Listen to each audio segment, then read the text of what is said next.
Hello friends and welcome back to Karla Created, or if you're new here, welcome. I am of course Karla, and if you like sewing and being creative and crafty, well, you might want to stick around because so do I. I also love drinking cups of tea out of pretty cups. This is a vlog. I have a number of things that I would like to sew today, and I thought that I would bring you along with me. A sip and sew sewing vlog. Sip and sew sewing vlog? Sip and sewing vlog. Anyway, pour yourself your favourite beverage, whether that be a cup of tea or a glass of wine.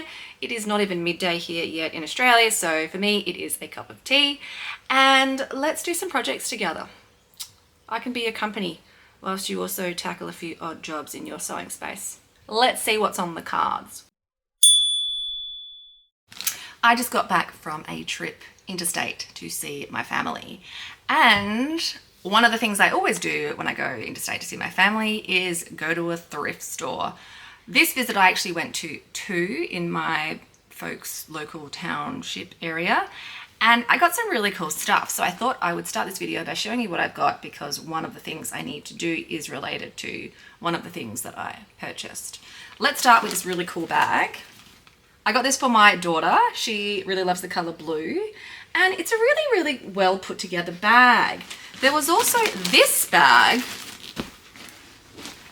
and I believe that they may have been sewed by the same individual and then donated to the thrift store.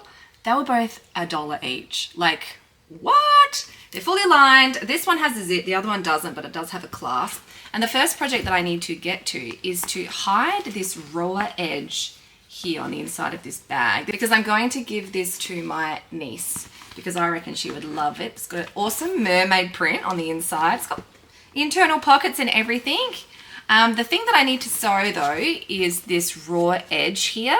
So all I'm going to do is I'm just going to encase that raw edge by doing some top stitching here, like a French seam, so that raw edge is encased in that top flap, which I think will work well because it's actually got an inset zip, meaning the top zip of the bag is sort of inset down.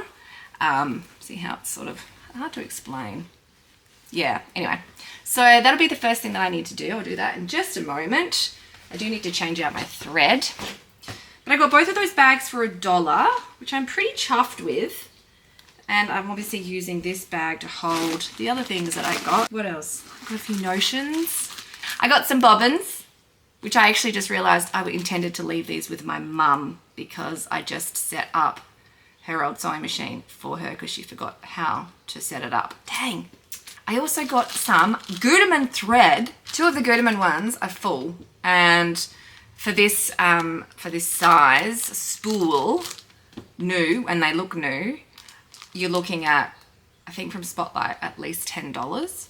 So I got all of this for $5, which is a bargain, and I needed more cream thread anyway because I go through it like very quickly.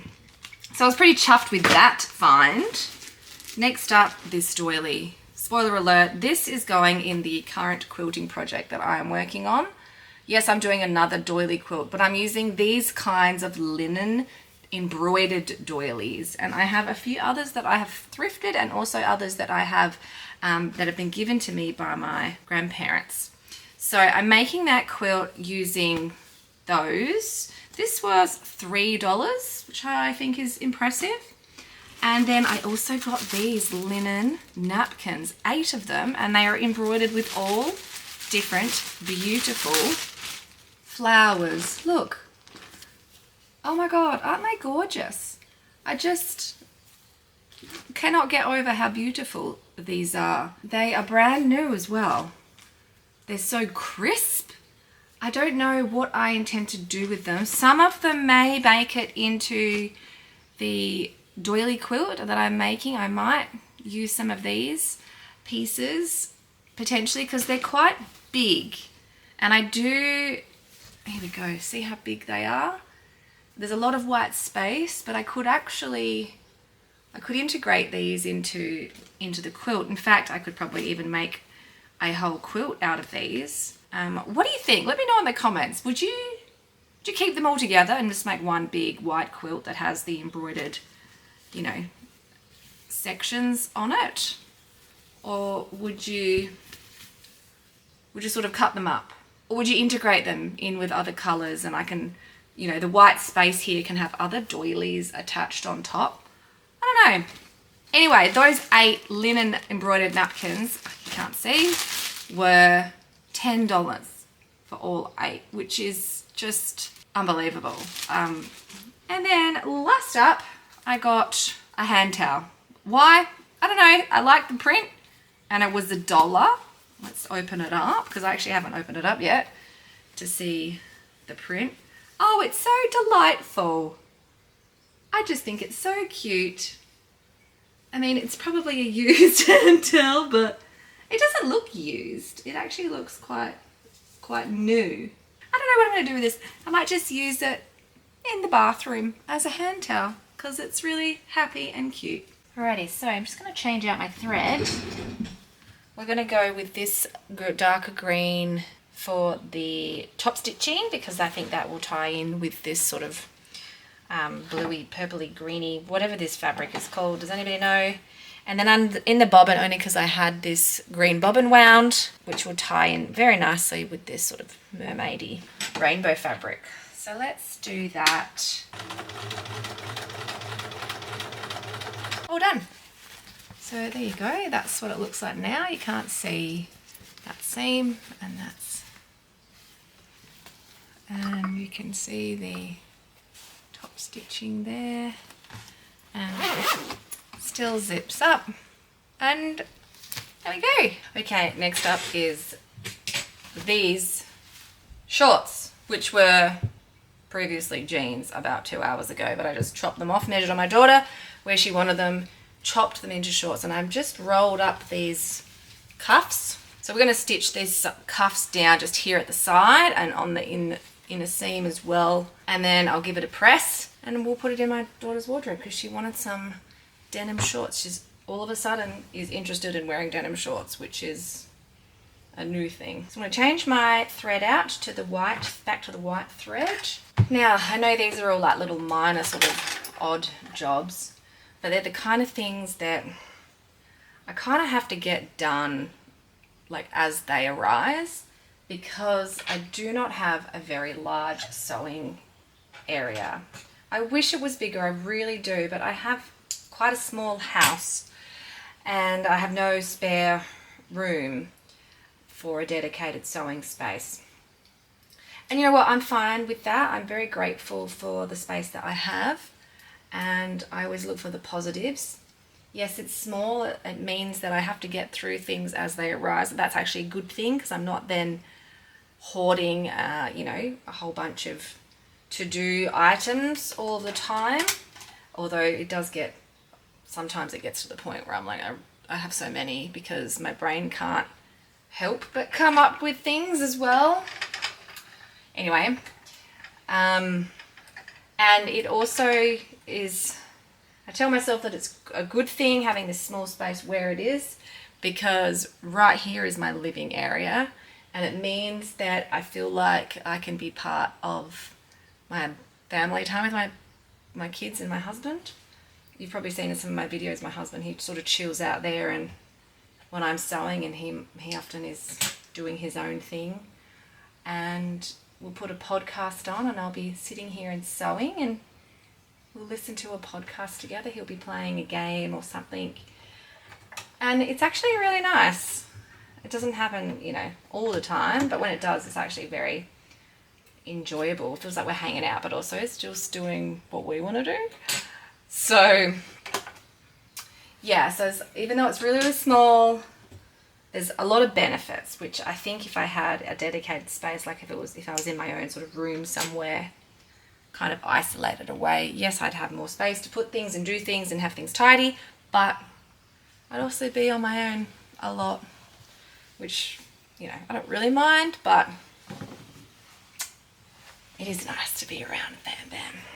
Here we go. I have not changed my needle, folks, so pray for me. I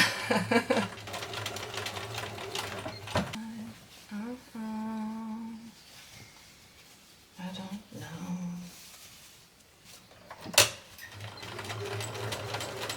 And she now has a pair of shorts. Why I turned the jeans into shorts and didn't just keep them as jeans is because when they were jeans, they were too short and too tight around her leg, but too big around the waist. And now they fit her around the waist, but they're so tight around the leg and cropped, like she can't even pull them up. So yeah, just a weird cut, I guess. Anyway, so she now has a cute pair of shorts. All right. You might remember this dress that I made. I made this in the middle of winter here in Australia, and I haven't worn it yet. I went to wear it the other day because it's starting to warm up, and there was just something about it that I wasn't sure, like there was something not quite right. So what I realized was, I think maybe I have done this waist a little bit too long, like the seam here. So I'm thinking I will bring it up a smidge, and then I'll be more inclined to wear it.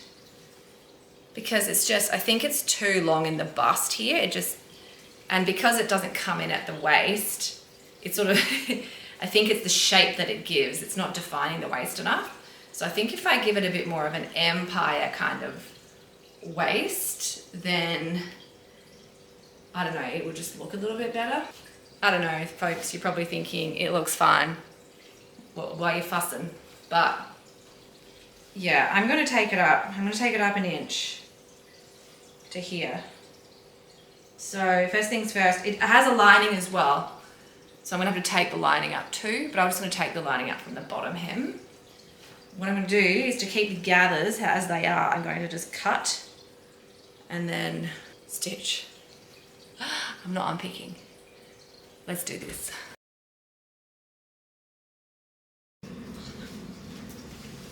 Alrighty.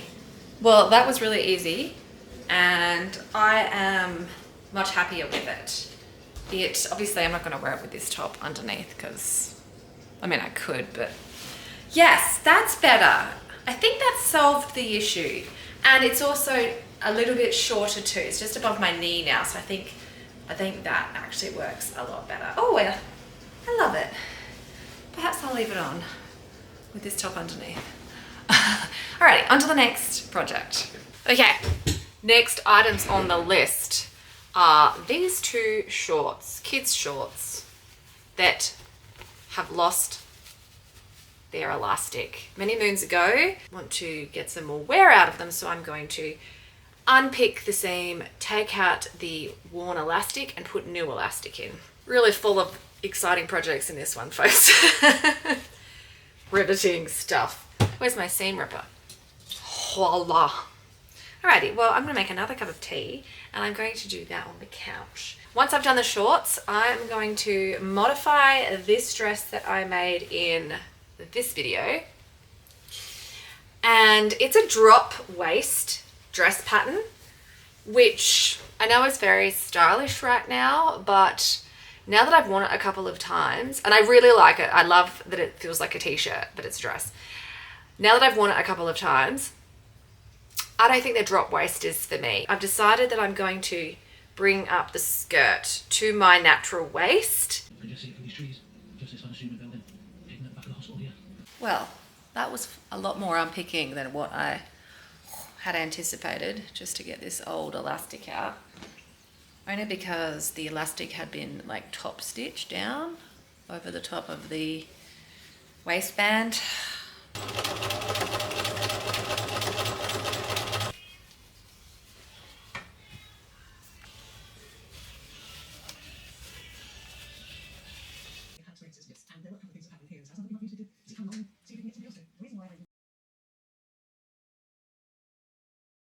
And now I am reattaching the skirt. After I've done this, I think that I might have to call it a day, and I might start working on some other bigger projects, like my quilt maybe. We'll see if I have time. I've also got a crochet project that I think I'll just crack on with out of interest. Does anybody want to see a crochet video? I make crochet cardigans. Sometimes I knit them as well. I don't follow patterns, and I just thought it might be a good idea to do a video sharing how I crochet cardigans without a pattern, and I use all of my scrappy random yarn. I don't know. Let me know in the comments if that is something that you might like to see me do. Now, this is going to be hard because gathers on stretchy fabric. No turning back now. I've been concentrating so hard that I failed to notice that one of my overlooker thread spools has run out. So pretty much from, I literally, oh my God, almost all of what I have done is just been, nothing has just been thread. Oh my God, Lord. Oh my God, seriously.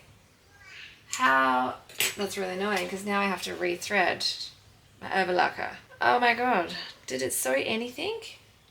It sewed that much. At least the point is perfect. Great, and that means I have to re-clip everything because I literally thought that I had done all of it and I like unclipped.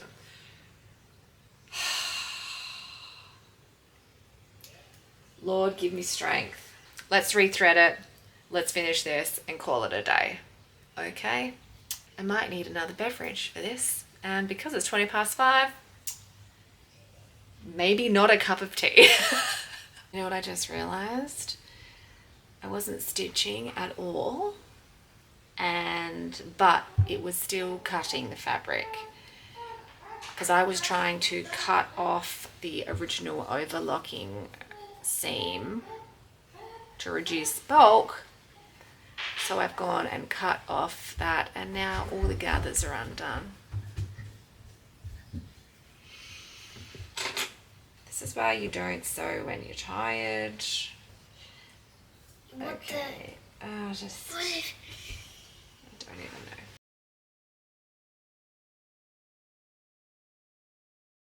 Well, that's it, folks. Thanks for hanging out with me today. I hope you enjoyed this Sip and Sew vlog. I hope that you also got through some other projects in your sewing space, just like I did. Wherever you are in the world, stay safe this festive season, and I will see you in 2026. Thanks for watching. Bye.